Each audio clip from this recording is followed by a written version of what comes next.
Governor Brian Kemp to talk about this. Sir, thank you for your time. Good morning there.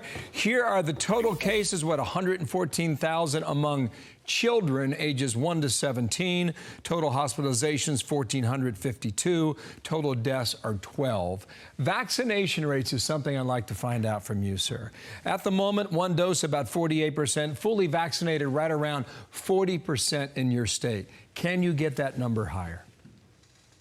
Well, we're certainly messaging on that, Bill. You know, there's been a lot of mixed messages coming out of the White House. Get the vaccine, take your mask off. Now they want you to wear your mask. And I think that's been part of the issue, delaying the Johnson & Johnson vaccine. We were really geared up to get rolling on that when it was paused for a while. But despite all that, we are seeing our vaccination rates go up as the Delta variant continues to spread, not only here, but across the country. But I'm so thankful that we took the approach early on to vaccinate our seniors and the medically vulnerable, because we're seeing our fatalities in that age group and many other people fall in our state. But we're fighting hard. You know, my message to people is you need to talk to your doctor, talk to your local pharmacist. We've got a life-saving vaccine that the Trump administration delivered to us in warp speed time with Operation Warp Speed. And that's my message to folks, because there's so much distrust with the government right now. Well, interesting answer there. What are the experts telling you about what's happening specifically in Georgia? I mean, did they give you some hardcore evidence that, hey, this is going, A is happening because B, C, and D are following it? Well, how to really, you know, I've been traveling the state a lot. Obviously, we're seeing very high case counts in our rural communities where vaccination rates are low. I've talked to a lot of hospital CEOs and administrators over the last week or so.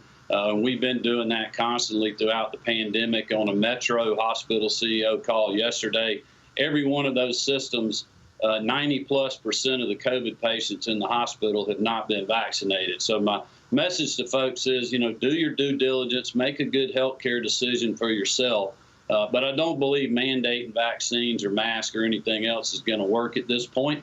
We haven't done that so far. You know, I'm trusting Georgians to make the right decision to get us through this wave that we're experiencing, just like we did on prior waves, but also keep our economy open. Okay. All right. Specific question on masks in schools. You don't support it, but there is a county southeast of Atlanta, Newton County, that they're going to go ahead and do it.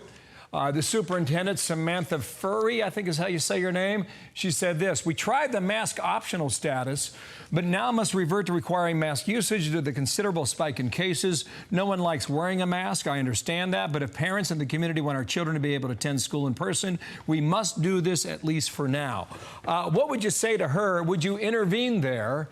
And then if the White House were to intervene with Georgia, what would you do? Well, we don't need the White House intervening in Georgia. You know, a top-down federal policy, one-size-fits-all, is not going to work on masks or vaccines, and it's certainly not going to work on elections either. We don't need any of that here in Georgia.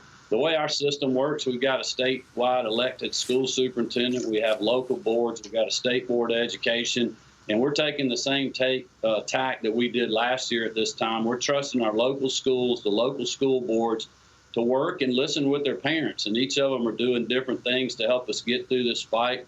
A lot of people offering virtual options. I personally think kids need to be in the classroom, but also support if the parents don't want to do that right now. They should have an option to do something different.